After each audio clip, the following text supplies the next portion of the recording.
Hello. ഞങ്ങളുടെ കണ്ണൂർ യാത്രയിൽ വളരെ അൺഎക്സ്പെക്റ്റഡ് ആയിട്ട് ഇറങ്ങാൻ കിട്ടിയൊരു പുഴയാണ് കേട്ടോ ഇത്. വളരെ മനോഹരമായിട്ടുള്ളൊരു പുഴയായിരുന്നു ഇത്. വലിയ ആഴമൊന്നുമില്ലായിരുന്നു. അതുകൊണ്ട് തന്നെ നമുക്കൊന്ന് ഉത്സാഹിച്ചാൽ ഇവിടെ നിന്ന് നടന്ന് അക്കരെ വരെ പോയിട്ട് വരാമായിരുന്നു കേട്ടോ.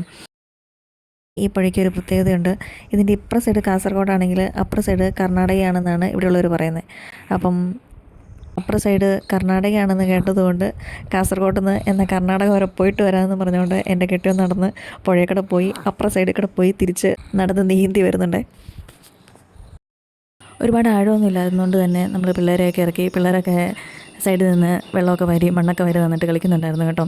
കയറുമൊക്കെ എനിക്ക് തോന്നുന്നു അങ്ങനെ അധികം വെള്ളത്തിലിറങ്ങിയ കൂട്ടത്തിലുള്ളതല്ല. അതുകൊണ്ട് തന്നെ അവർക്കൊക്കെ വെള്ളത്തിലിറങ്ങാൻ ഇച്ചിരി മടിയായിരുന്നു കേട്ടോ. പക്ഷേ ഇവിടെ വലിയ ആഴമൊന്നും ഇല്ലാതെ സേഫായിട്ടുള്ള സ്ഥലമായതുകൊണ്ട് അവളും ഉത്സാഹിച്ചിറങ്ങിയായിരുന്നു കേട്ടോ. കുഞ്ഞിറക്കനും കയറും എല്ലാവരും വെള്ളത്തിൽ കിടന്ന് നല്ല കളിയായിരുന്നു കേട്ടോ. കുഞ്ഞിറക്കന് വെള്ളമെന്ന് പറയുന്നത് വളരെ ഇഷ്ടമാണെന്ന് തോന്നുന്നു. അവൻ വെള്ളത്തിൽ കാലിട്ട് നീന്താനൊക്കെ ശ്രമിക്കുന്നുണ്ടായിരുന്നു. അവൻ അതിക്കടെ ആൻറ്റോമാമൻ്റെ കൂടെ തൊഴിഞ്ഞ് നടക്കുന്നുണ്ടായിരുന്നു. അതുപോലെ തന്നെ കയറും അപ്പയുടെ തോളത്ത് കയറിയിരുന്ന് സർക്കസ് കളിച്ച് വെള്ളത്തിൽ കൂടെ കുറേ നേരം നടന്നു കേട്ടോ.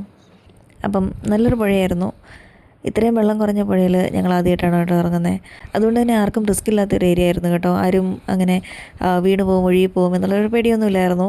അതുകൊണ്ടാണ് ഞങ്ങൾ പിള്ളേരെയൊക്കെ സേഫായിട്ട് ഇറക്കിയത് കേട്ടോ. ഞങ്ങളെല്ലാവരും അതിലിറങ്ങി നന്നായിട്ടൊന്ന് മുങ്ങിക്കയറി കേട്ടോ. അപ്പം അത്രയേ ഉള്ളൂ. Tata bye bye, see U.